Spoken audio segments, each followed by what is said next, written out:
Hi, good morning po. Ang pag-aaralan natin naman ngayon ay yung tungkol dun sa beta-glucan.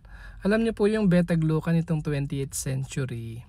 Nagka-interest yung mga scientists dyan kasi it lowers down cholesterol, yung low density lipoprotein, LDL cholesterol na bad cholesterol. Kaya kapag binabaan yung cholesterol kasi, ah yung ibang tao bababa din yung blood pressure, ganyan. So tapos meron pang nakita diyan sa beta-glucan about it activates the immune system daw po. Nabasa ko lang po yun.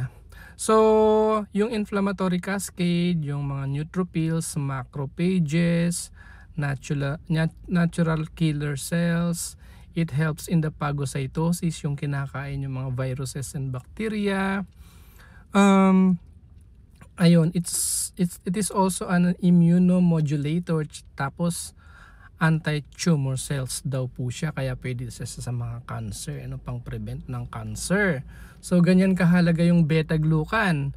So kaya yung mga vitamins ngayon nilalagyan ng mga beta-glucan. So Doc, ano yung nakita ko na CM-glucan? Ano lang po yun, carboxymethyl glucan. Para siyang minodify na beta-glucan para mas maging water soluble siya at madaling ma-absorb ng katawan. Ayan na, baka malito lang po kayo, no? Carboxymethyl glucan po yun.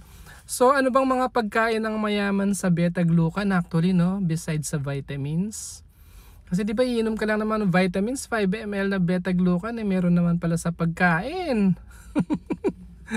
So meron naman sa pagkain, sa totoo lang, kapag kumain ka ng mais, may beta-glucan ka na doon. Pag kumain ka ng rice, may beta-glucan na. Yung iba, yung mga barley and oats, mushroom, mga fiber-rich fruit, fiber-rich vegetables and fruits, di po ba? Meron na rin yung mga beta-glucan. So kasi baka mamali kayo, nakakala nyo lang yung beta-glucan nandyan lang sa vitamins. Hindi, sa mga kinakain lang po natin may beta-glucan na. So yun, meron po kasing yung kasing dati, di ba, vitamin C, tapos dinagdagan ng zinc para sa immune system. Tapos ngayon dinagdagan ng beta-glucan. So may nabibili mga vitamins sa may beta-glucan, so pwede kayong supplement. Pero wag niyong kalilimutan yung mga vitamins na yan, nandyan din sa mga pagkain na kinakain natin araw-araw. Thank you po. Good morning.